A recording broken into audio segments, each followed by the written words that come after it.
President Joe Biden makes a controversial decision to keep the U.S. Space Command headquarters in Colorado Springs, Colorado. Alabama wanted it in Huntsville, as did former President Donald Trump, who late into his administration selected Alabama. Well, tonight, critics say President Biden's decision was based on abortion politics. White House correspondent Owen Jensen reports.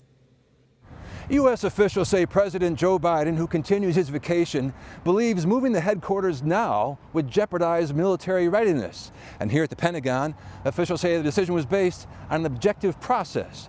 But Alabama lawmakers are not buying that one bit. President Joe Biden's decision on where Space Command headquarters is located has Alabama lawmakers furious. Senator Tommy Tuberville blasts the administration on social media, saying it has politicized our military, destroyed our recruiting, misused our tax dollars for their extremist social agenda. And now they're putting Space Command headquarters in a location that didn't even make the top 3.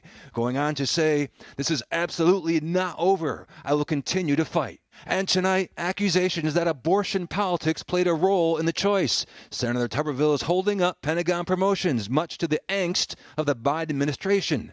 The Alabama Republican says tax dollars paying for troops to travel to get abortions is wrong. And a follow-up, critics contend that this is a violation of the Hyde Amendment. The Pentagon's response. Yeah, that's patently false. It is not a violation of the Hyde Amendment. As you know, the DOJ did an opinion, which they've posted to their website on this, saying that this policy is legal. But U.S. officials said the abortion issue had no effect on President Biden's decision and instead was made to maintain stability, avoid disruption in readiness, and better compete with China. Meanwhile, as the president continues his vacation, Vice President Kamala Harris in Orlando, Florida, speaks at the African Methodist Episcopal Church. In states across our nation, extremists pass laws that criminalize doctors and take away the freedom of a woman to make decisions about her own body.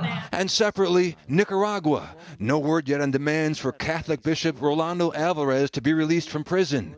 And a Nicaraguan lawyer says 65 women religious have been expelled from the country since 2022. Yesterday at the State Department, EWTN News Nightly asked this question. What's the message, the Biden administration's message to Daniel Ortega, who continues to persecute the Catholic Church in Nicaragua? I would say that we, of course, believe in the freedom of religion everywhere and would encourage the release of wrongfully detained people who are detained for exercising the freedom of religion. Now back to that decision by President Biden on Space Command's headquarters. Huntsville, Alabama actually scored higher than Colorado Springs in a government assessment of potential locations. At the Pentagon, Owen Jensen, EWTN News Nightly.